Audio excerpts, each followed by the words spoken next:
really fortunate today to have the opportunity to interview Eli Schragenheim, guest here with Marris Consulting. Hello, Eli. Hi. Nice to meet you. Christian. And we are going to speak about one of your books, Necessary but Not Sufficient. And there are 6 questions in this book. Which would you like, Eli, to remind us? Which Yes, are the... actually the book mentioned only 4 of the 6. Oh. Eli Goddard have added 2 later, also changed a little bit the verbalization.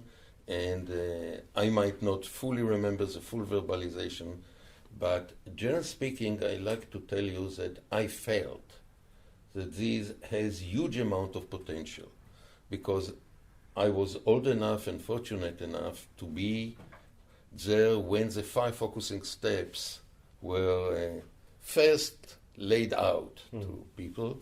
And I remember the feeling I had then of suddenly seeing the light at the end of the tunnel.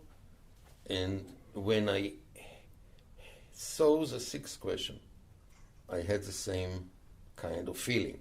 Okay. That 6 simple question, just kind of guidance, not much more. It's not a process even. But I think they contain quite a lot of power to eventually really impact all the R&D developments of new products, new services, really causing people to try to think what value we give to our customers. Mm-hmm. But Eli, when he came up with it, he spoke about new technology. So his first question sort of was the most simple one of all, and the only one from the perspective of the technology, which is, what is the power of the technology?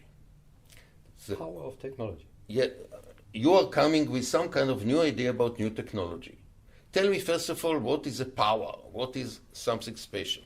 Now, the way I understand it is more trying to outline what are the boundaries in which this technology or idea would really work well. Yeah. Also to define where it would not do well. And when you describe the technology, you sort of say what's good for. From technology or new product or features point of view. The second question was already something like kind of a new step. Because Eli Goddard asked a question, what limitation or barrier that exists today will be eliminated or at least vastly reduced by the new technology? May I ask you, technology is focused on IT or any kind of technology? Any kind, which means we even discuss this kind of thing like putting wheels to luggage and now what? All right. Because taking into account that just a few years ago we had to carry all those luggage without wheels, even though there are wheels everywhere. So for me, this is also kind of new technology because it's kind of new usage of technology, whether the technology itself is new or just a usage. But the question about what limitation is reduced is putting already the people involved with the idea and are enthusiastic of the idea into some kind of trying to look into it from the eyes of the user and ask what is the value. Now, what is the value? Because if there is a practical need to it, it has to tackle a current limitation. So I many times ask in my courses, like, okay, cellular phone. What limitation did it reduce when it was? Because phones existed, right? Yeah. But if you just walked there on the street, I could not call you.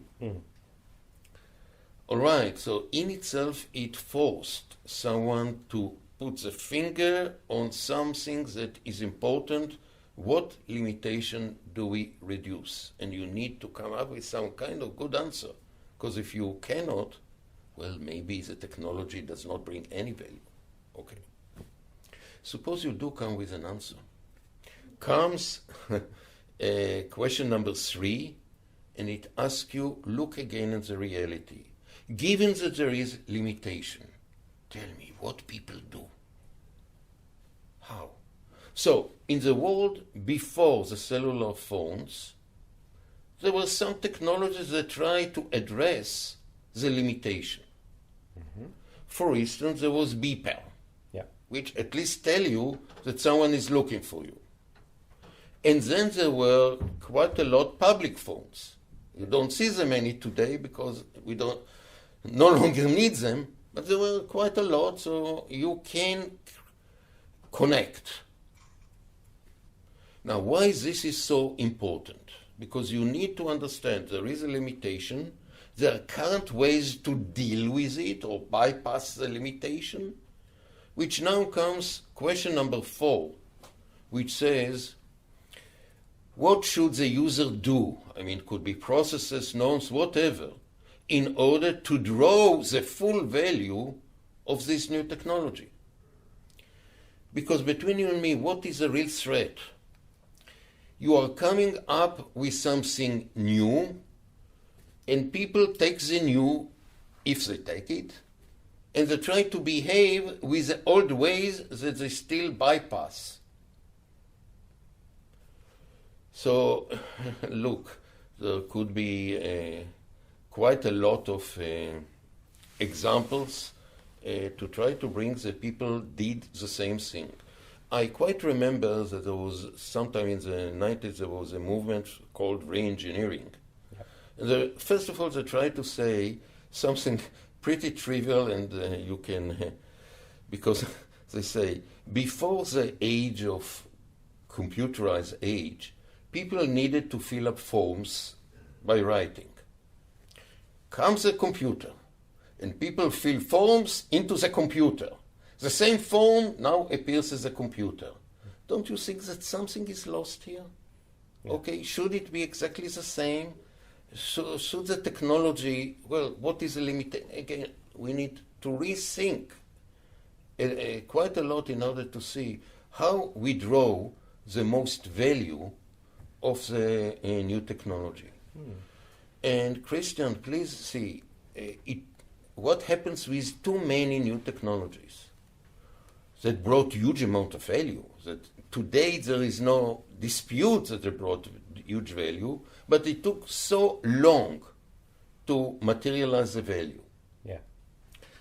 I remember with a cellular phone, I remember suddenly, when it first came, the idea was it's for business people, strictly business. At that time, I was a father to teenager girl who used from time to time to disappear from us. So who knows where she is? Mm-hmm. And we are very caring parents. So it hit me that I should buy a cell phone to my daughter. All right. And my next question, why the hell didn't the cellular company thought about it? Because I was thinking about my problem. But if they would make it sort of known, sort of understood, that this will draw from it a full value, so many other people, not just business people, will suddenly realize how much value in it. And I think we can go on and on into the SMS and into the internet and into almost everything in order to see how much the value was not radiated. Now this, in a way, comes into the 5th question, in which actually Eli changed the verbalization, because the first verbalization was giving the 4 previous question, what features need to be included in the technology or in the product. Eli later changed it to try to look for the application which will deal with the resistance. Resistance? Yes, that people will say technology, but we don't like technology and it's too complicated and it's radiation. in a way, in a TOC terminology, deal with the negative branches. All right. But you can see it together, because the fifth question to my mind deals actually with what do we need to develop. Now that we understand where we are after, what objective we are after, and more than that, even how the user is supposed to use it in order to draw the full value. Now, what we need to do to develop it and to radiate marketing, radiate how to use it to get the full value. Right. Is it also one way to prevent the engineers to pack nice to have from their perspective into some products? Absolutely. The whole thing of the fifth question is to give you focus. Look on your own answer, if you want, to the four previous questions. This is your focus. Yeah. This is what you really need, and please forget everything else. Question number 6, coming back, that you need to look on the bigger picture. There are other products, there are other business. How do you integrate this new product, new technology, whatever it is, with the overall strategy of your company? So this kind of now go to the really big picture. So these are the 6 questions. I find them like a gold mine to try to focus, guide people. I mean, it does not give you answers. It asks you questions and let you to really find the answers. And then I think you are getting huge amount of value, both on what is required to develop many times, and second, how do you radiate the value to the user, because this is your own interest that they will be fully aware of the value that you are giving them. And I think with startups, for instance, it should be something even to start with. Yes. I mean, okay, the start is I have an idea. Okay, this should be the start. Technological idea, invention, innovation, or even something simple that I like to do, cameras that will be nice to have a look at, which means it will be designed in a way that it will be nice. Okay, Apple cameras. Right. Okay, sort of. Okay, what is the value, etc. From here will come kind of the question to follow the line of thought that eventually will draw the most of the idea. Look, huge amount of startups eventually fail. Okay, some of them, well, the idea was not good to start with. Yes. So first of all, it would be so much better if we would know it early enough to stop it. Okay. Too many times there is some excellent potential in the failed ideas. And what is a failing really is to put the finger and the focus on the right point that gives huge value and to make the most of it. Because after all, TOC is about focus, but let us say focus itself is not enough. You need to know what to focus on. Yeah. So this kind my question is what to focus on.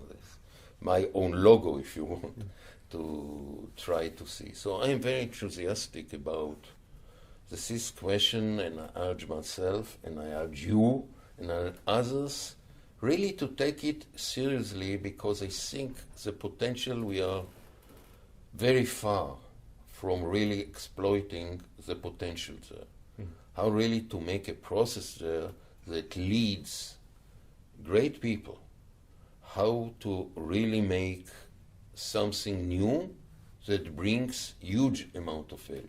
Yeah. Eli, remind me, when did the 6 or 4 questions originate? They were originate when we started the book, at least the first 4 questions. Which was? 2000. 2000. 2000. Yeah. A key year because of the fear of the big 2000 bug. I don't know if you you remember it. Yeah. Okay, pretty well. That came, so we dealt with it.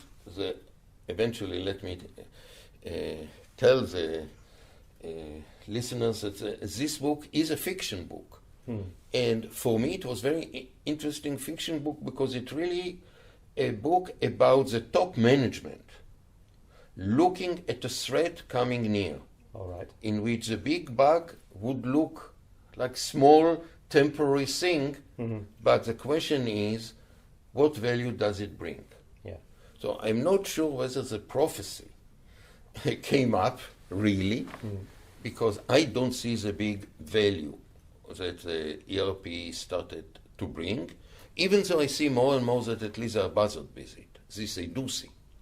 They are buzzard, but what value and trying to bring some value somehow.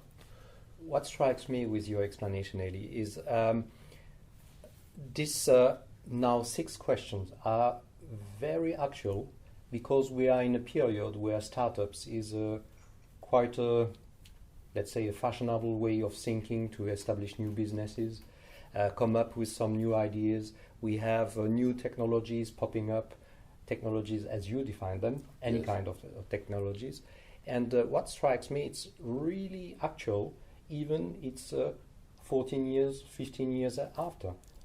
Sure, I mean, I think it will be actual also 50 years from now, and who knows where we will be there. And I try, and I believe that I can apply this question to any new product. Actually, that any R&D, so not just startups, but well-established companies that do look into the future, and they want to come up with something new. Something could be a product, does not need to be a totally new technology. Yeah. So the limitation is not something big limitations that we cannot tolerate today, but add something that makes sense to add, and don't try to mess with all kinds of additions that eventually don't add anything. Eli, from your explanation, I realize now that even we talked about technology, services, new services can go through this filtering out or focusing steps with the 6 question as well. Absolutely. Right. I think every service, again, certainly new one, should go through the 6 questions. I do expect from my bank that whenever they come up with what they call product, which is actually a new service like this and that, to come up and tell me what limitation it will be reduced. How until now I had to do this and this in order to get it, and now if I do this and this, I'm getting easy and much better and whatever. I mean, I think this is what I expect. I think this is what they should do.